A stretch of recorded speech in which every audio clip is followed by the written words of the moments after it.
Elle pensait que les Indiens avaient massacré sa famille. Jusqu'à ce qu'un guerrier lui murmure. Ne parle pas, ou nous mourrons tous les deux. Ce qu'elle a découvert ensuite a brisé tout ce qu'on lui avait appris. Et l'homme qu'on lui avait appris à craindre, est devenu l'amour de sa vie. Vous n'êtes pas prêt pour cette vérité. Le vent soufflait fort sur la plaine, soulevant la poussière rouge autour des roues renversées de la charrette. Élise Martel était couchée sous l'un des wagons, le cœur battant si fort qu'elle craignait qu'on l'entende. Tout était allé trop vite. Les cris, les chevaux, les flèches. Elle avait vu son père tomber, sa mère hurler, son petit frère s'écrouler sans un mot. Tout était rouge. Et elle était seule, cachée, tremblante. Elle pensa qu'elle allait mourir. Des pas se rapprochèrent. Lents, prudents. Une ombre se dessina devant elle. Elle voulut ramper en arrière, fuir vers l'arrière du campement. Mais avant qu'elle ne bouge, une main surgit de nulle part et se posa fermement sur sa bouche. Son cri mourut dans sa gorge. Un visage se pencha vers elle. Peau cuivrée. Yeux noirs comme la nuit. Très durs. Il portait de la peinture de guerre, mais elle était incomplète, effacée. Ce n'était pas un guerrier comme les autres. Il murmura, en articulant chaque mot lentement, « Ne parle pas. Ou nous mourrons tous les deux. » Élise se figea. Elle sentit son souffle chaud contre sa joue. Il ne la tenait pas avec violence, mais avec urgence. Une peur réelle vibrait dans sa voix. Pas celle d'un agresseur. Celle d'un homme qui voulait survivre. Au loin, des sabots résonnaient. Elle entendit des voix d'hommes. Des ordres. Des uniformes. Des soldats. L'homme la colla contre le sol, à l'ombre du chariot. Elle vit passer les bottes des cavaliers à quelques mètres seulement. Les sabres brillaient sous le soleil. Elle ne comprenait rien. Pourquoi cet homme, qui ressemblait à ceux qui venaient de massacrer sa famille, l'aidait-il à fuir les soldats? Quand le silence revint enfin, il retira lentement sa main. « Qui êtes-vous » souffla-t-elle. Il la regarda droit dans les yeux. « Je m'appelle Takoda. » Elle ne répondit pas. Elle ne savait plus qui était l'ennemi, ni si elle devait avoir peur de lui, ou des autres. Takoda observait l'horizon, accroupi derrière un tronc d'arbre tombé. Il avait conduit Élise à un endroit isolé, loin du camp détruit. Là, entre les hautes herbes et les rochers, il l'avait protégée. Elle ne comprenait toujours pas pourquoi. « Tu crois que je suis ton ennemi » dit-il calmement. « Je ne le suis pas. » Élise, les jambes repliées contre elle, le fixait sans mots. Ses vêtements étaient sales. Son esprit aussi, embrouillé de peur et de questions. « J'ai vu des Indiens attaquer » murmura-t-elle enfin. « J'ai vu les plumes, les peintures » Takoda secoua lentement la tête. Il sortit un morceau de tissu de sa sacoche. Il était trempé de sang séché. Sur le tissu, 3 bandes jaunes cousues sur une manche bleue. « Regarde bien, dit-il. Pas une tenue d'apache. Une veste de soldat. » Élise pâlit. « Ce sont eux, continua-t-il, les soldats. Pas des guerriers. Des hommes blancs qui ont mis nos peintures. Ils ont tué les tiens. Et avant, ils ont tué les miens. » Il marqua une pause, le regard perdu dans le vide. « Mon frère. Ma mère. 3 lunes en arrière. Ils ont fait pareil. Ils veulent que les Blancs croient à une guerre. Alors le gouvernement prendra plus de terre. Et plus de sang coulera. » Élise posa une main sur sa bouche. « Pourquoi? Pourquoi m'aides-tu » Takoda la regarda longuement, puis répondit, « Parce que toi, tu ne sais pas. Et tu as eu peur, mais tu n'as pas crié.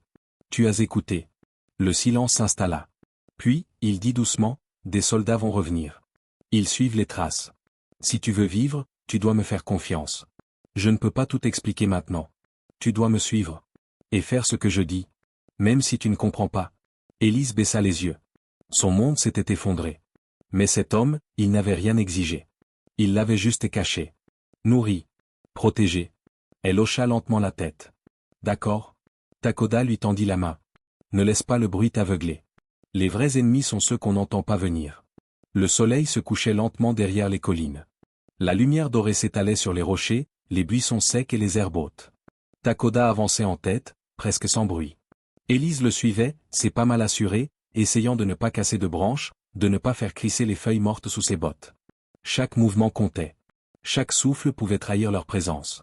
Ils n'avaient pas échangé un mot depuis 2 heures. Takoda communiquait par geste. Une main levée signifiait « Arrête-toi ». Un doigt pointé vers le sol, « Baisse-toi ». Un regard appuyé, « Attention ».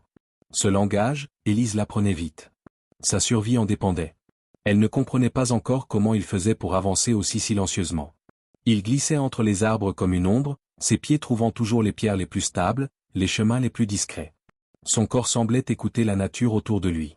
Ils s'arrêtèrent dans une crevasse, protégés par de grands rochers. Takoda leva la main. Puis il fit un signe qu'Élise avait déjà vu 2 fois. Elle s'accroupit aussitôt. Des sabots. Des voix. Des hommes. Des soldats. Takoda se plaqua contre la pierre, l'oreille tournée vers le bruit. Élise l'imita. Son cœur battait fort, mais elle ne bougeait pas. Par là, cria une voix au loin. Takoda serra les dents. Il attrapa doucement le bras d'Élise et la fit reculer plus profondément dans l'ombre. Quand les sons s'éloignèrent enfin, il murmura.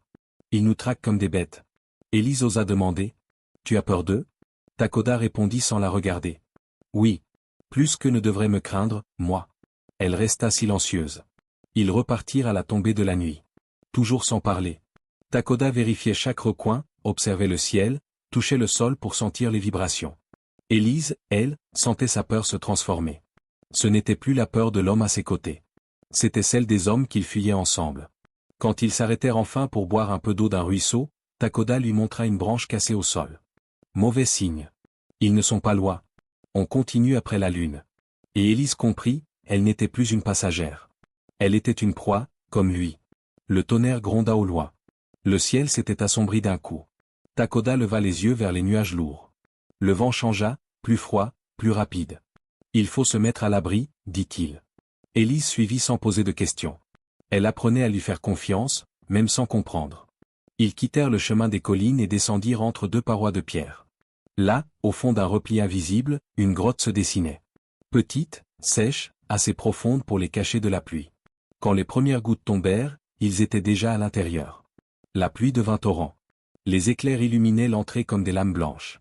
Le sol vibrait à chaque coup de tonnerre. Takoda déposa son arc dans un coin et alluma un petit feu avec des pierres. Ses gestes étaient calmes. Il n'avait pas peur de la nature. Il vivait avec elle. Élise était recroquevillée, trempée, grelottante. Takoda retira sa couverture en peau et la posa sur ses épaules. Elle voulut protester, mais il murmura. « Garde-la. Tu en as plus besoin que moi. » Elle l'observa un instant dans la lumière du feu. Son visage était marqué, fatigué, mais calme. Elle osa poser la question qui la brûlait depuis des jours. « Pourquoi fais-tu tout ça pour moi ?» Il resta silencieux. Le feu crépitait doucement. Puis il répondit, sans la regarder. « Parce que je n'ai pas pu sauver ma sœur. Elle était comme toi. Douce. Curieuse. Elle croyait que les Blancs et nous pouvions vivre ensemble. Elle est morte, quand ces soldats déguisés ont attaqué notre village. » Élise baissa les yeux. « Je suis désolé. » Takoda soupira. « Tu n'es pas responsable. Ce sont ceux qui utilisent la peur pour prendre ce qu'ils veulent. » Elle leva doucement les yeux vers lui. « Tu n'as jamais voulu te venger ?»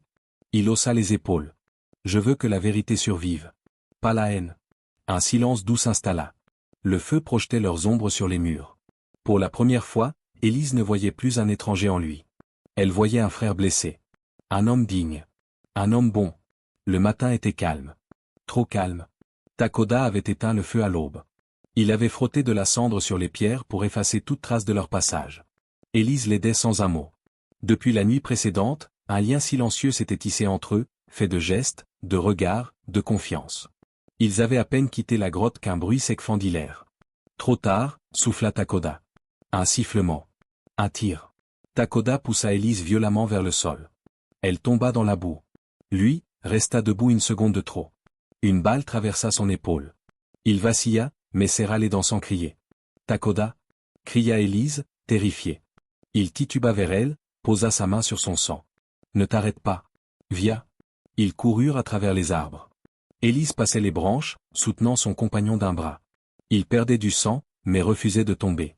Des voix derrière eux. Des soldats. Un nom résonnait encore et encore. « Capitaine Renaud. Par ici. » Ils étaient repérés. Poursuivis. Traqués.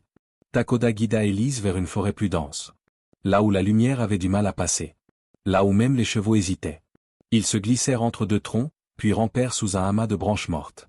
Le sol était humide, couvert de feuilles. Ils s'allongèrent, cœur battant, souffle court. « Je vais te ralentir, » murmura Takoda. « Laisse-moi là. » Élise prit son visage entre ses mains. « Jamais. Tu m'as sauvé. Maintenant c'est à moi. » Il voulut protester, mais elle serra sa main avec force. « Tu n'es pas seul, Takoda. Pas tant que je suis là. » Il la fixa, surpris. Le sang coulait encore, mais ses yeux brillèrent d'un éclat nouveau. Pas de douleur. De respect. Des pas approchaient. Des voix. Ils étaient encerclés. Élise prit une décision. Elle resserra la couverture contre eux, cala Takoda contre un tronc, puis saisit son couteau. Elle ne savait pas se battre. Mais elle savait protéger. Et cette fois, elle ne fuirait pas. Le silence était tendu comme une corde. Élise serrait le couteau contre elle, son souffle rapide. Takoda, pâle et conscient, luttait pour rester éveillé. Les voix autour d'eux se rapprochaient.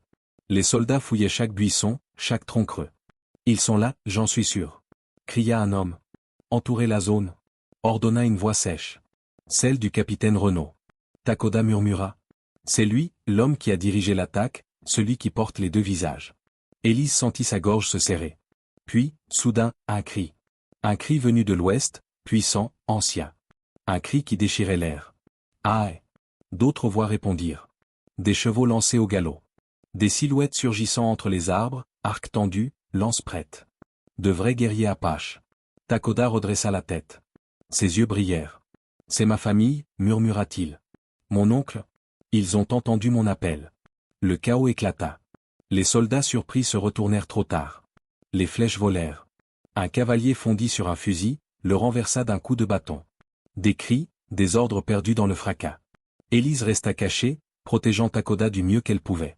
Un soldat s'approcha de leur cachette, fusil levé. Avant qu'il ne tire, une flèche le frappa à l'épaule. Il hurla et s'enfuit. Tout se déroula vite. Les soldats étaient en infériorité, désorganisés. Le capitaine Renaud tenta de fuir à cheval, mais un apache bondit devant lui. Le cheval fit demi-tour, le capitaine perdit l'équilibre et tomba dans la boue. « Tu appelles à la guerre avec un masque de peinture », lança une voix grave. Un vieil homme descendit de cheval. Il portait une coiffe impressionnante. Son regard était dur. « Tu veux la guerre.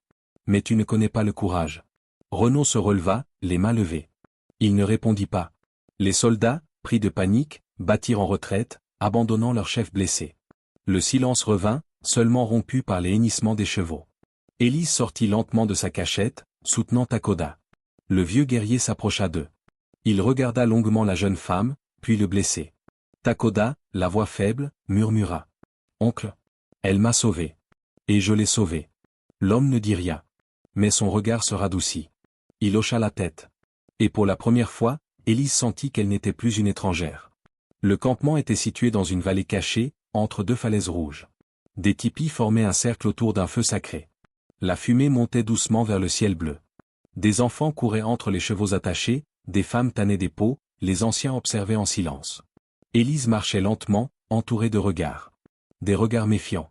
Elle savait pourquoi. Elle portait une robe d'européenne, elle avait la peau claire, les cheveux noués à l'occidental. Elle venait du monde qui leur avait pris tant. Takoda, encore faible mais debout, marchait à ses côtés. Il s'appuyait sur une lance. Son oncle, le chef Wakan, avançait devant eux, la tête haute. Ils s'arrêtèrent devant le feu. Le cercle des anciens se forma. Les visages étaient fermés. « Pourquoi est-elle ici ?» demanda un vieil homme. « Elle ne parle pas notre langue. Elle n'est pas des nôtres. C'est une espionne peut-être. » Takoda leva la main. « Elle m'a sauvé. Comme je l'ai sauvée. Son cœur est pur. Elle a vu la vérité sur les soldats. Elle ne demande rien. Mais je demande qu'elle puisse rester. » Le silence fut long. Puis Wakan parla. « Si elle veut marcher avec nous, elle doit apprendre à marcher comme nous. » Élise comprit qu'un test commençait. Les jours suivants furent durs. Elle aida à ramasser du bois, apprit à broyer des plantes médicinales. Elle suivit les femmes dans les champs, apprit à écouter sans interrompre. Une vieille femme, Naïma, lui montra comment tresser les paniers.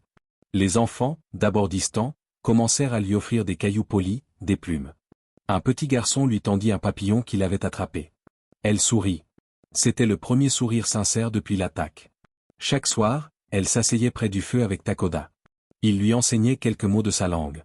Elle répétait, faisait des erreurs, mais il la corrigeait avec douceur. « Tu n'es plus invisible ici, » lui dit-il une nuit. « Mais tu n'es pas encore accepté. » Élise hocha la tête. « Je ne veux pas voler leur place. Je veux juste mériter la mienne. » Takoda la regarda longtemps. « Alors continue d'écouter. D'apprendre. Et ton cœur parlera pour toi. » Le vent soufflait doucement à travers les hautes herbes. Le soleil déclinait lentement, peignant le ciel de teintes oranges et pourpres. Assis au bord d'une rivière, Élise et Takoda regardaient l'eau couler, en silence. Mais ce silence n'était plus celui de la peur. C'était un silence paisible, habité, doux. Takoda tenait un petit morceau de bois dans ses mains. Il le sculptait lentement. Une plume ? Élise le regardait, fascinée par la précision de ses gestes. « Tu penses encore à ta sœur ? demanda-t-elle, la voix basse. Takoda hocha la tête. Chaque jour. Elle aimait chanter. Même quand tout allait mal. Et toi? Tu penses à ta famille? Oui. Mais moi avec douleur, depuis que je suis ici, avoua Élise. Elle posa sa main près de la sienne. Je croyais avoir tout perdu. Puis tu es arrivé. Comme un murmure dans la tempête. Takoda releva les yeux vers elle. Et toi, tu as été plus courageuse que beaucoup de guerriers. Ils restèrent un moment ainsi, à se regarder. Il n'y avait plus de barrières. Plus de peaux différentes. Plus de peuples ennemis. Il n'y avait que. Les jours passaient. Ensemble, ils ramassaient des bails, tissaient des histoires, s'inventaient un langage à moitié parlé, à moitié souri. Takoda lui apprenait des mots apaches, qu'elle répétait avec application. Élise lui racontait les livres qu'elle avait lus, les rêves d'enfant qu'elle n'avait jamais osé avouer. Une nuit, alors que le feu crépitait doucement et que les étoiles semblaient plus proches que jamais, Takoda posa une main sur la sienne. Je ne sais pas si le ciel permet cela. Mais mon cœur, il ne comprend pas les frontières. Élise sourit, les yeux brillants. Le mien non plus. Il approcha son front du sien, et leurs souffles se mélangèrent. Pas un baiser de passion. Un geste d'âme reconnaissable. Une promesse sans mots. Leurs cœurs battaient ensemble, plus fort que les traditions, plus fort que les peurs. Ce n'était pas seulement de l'amour. C'était une alliance. Le feu du soir était plus grand que d'habitude. Les anciens s'étaient rassemblés en cercle, leurs visages gravés par les années, le vent, les pertes. Les guerriers restaient en retrait, silencieux. Les femmes s'étaient approchées, curieuses. Même les enfants, pour une fois, ne jouaient plus. Au centre du cercle, Élise attendait. Takoda se tenait près d'elle, bien qu'encore faible. Son bras en écharpe, son regard fier. Il ne parlait pas. C'était à elle, maintenant, de faire entendre sa voix. Le vieux chef Wakan s'avança. Femme du dehors. Tu vis ici depuis plusieurs lunes. Tu as mangé notre pain, bu notre eau, dormi près de notre feu. Mais le cœur ne se partage pas sans vérité. Pourquoi restes-tu? Élise inspira. Son ventre était noué. Son cœur battait trop fort. Mais elle se souvenait des mots que Takoda lui avait appris. Et de ceux qu'elle avait choisis, elle, pour ce moment. Elle s'inclina, puis parla lentement, en apache. Je suis Élise. Mon sang n'est pas le vôtre, mais mon cœur bat ici. J'ai vu la douleur. J'ai vu la vérité. Takoda m'a sauvé. Je veux vivre, marcher, et vieillir à ses côtés. Pas comme étrangère. Mais comme sœur. Comme compagne. Comme famille. Un murmure parcourut l'assemblée. Wakan pencha légèrement la tête. Tu aimes mon neveu? Élise leva les yeux. Elle parla sans trembler. Oui. Je l'aime. Pas pour ce qu'il m'a donné. Mais pour ce qu'il m'a appris. Le respect. Le courage. La paix. Takoda s'avança alors d'un pas. Je l'aime aussi. Je la choisis. Même si le chemin est dur. Même si le monde ne comprend pas. Un long silence s'installa.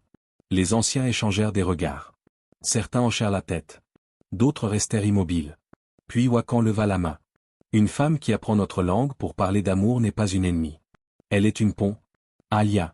Et notre peuple a besoin de ponts. Il regarda Élise. Tu peux rester. Tu es des nôtres, maintenant. Un souffle de soulagement quitta ses lèvres. Takoda posa sa main sur la sienne. Pour la première fois, elle ne se sentait plus tolérée. Elle se sentait accueillie. Le vent soufflait doucement à travers la vallée. L'hiver approchait, mais le feu du grand cercle brûlait encore. Élise marchait lentement entre les tipis, un panier d'herbes médicinales à la main. Les enfants lui souriaient, l'appelaient sœur à la voix douce. Les femmes lui demandaient conseil. Les hommes la saluaient avec respect. Elle avait appris. Et elle avait donné. Chaque matin, elle tressait ses cheveux comme Naïma l'y avait montré. Chaque soir, elle notait dans un vieux carnet les mots apaches qu'elle voulait garder en mémoire. Et parfois, elle chantait. Des chansons de son enfance, traduites peu à peu avec Takoda, qu'ils chantaient ensemble au bord de la rivière. Takoda, son amour, marchait à ses côtés. Il avait guéri. Pas seulement de sa blessure, mais aussi de ses silences. Son rire était plus fréquent. Son regard, plus libre. Il partageait plus que des gestes maintenant. Il partageait des racines. Leur histoire, peu à peu, s'était répandue. On racontait dans d'autres tribus qu'un guerrier avait risqué sa vie pour sauver une femme du peuple ennemi. On disait qu'elle avait choisi de rester, même quand elle était libre de partir. Et qu'ensemble, ils avaient défait la haine par le silence, et bâti l'amour dans l'ombre des cicatrices. Wakan, le vieux chef, disait souvent autour du feu. Parfois, deux âmes se trouvent parce que tout le reste les pousse à se fuir. Élise et Takoda ne cherchaient pas à être une légende. Ils cultivaient le maïs, fabriquaient des paniers, soignaient les malades, enseignaient aux enfants les deux langues. Deux voix, Deux cultures, un seul souffle. Un soir, Takoda prit la main d'Élise et la posa sur sa poitrine. Ton nom, il est en moi maintenant. Comme le feu qu'on ne voit pas, mais qui réchauffe tout. Elle sourit, les yeux pleins de larmes. Et toi, tu es devenu ma maison. Le feu brûlait toujours. Dans leur cœur. Dans leur histoire.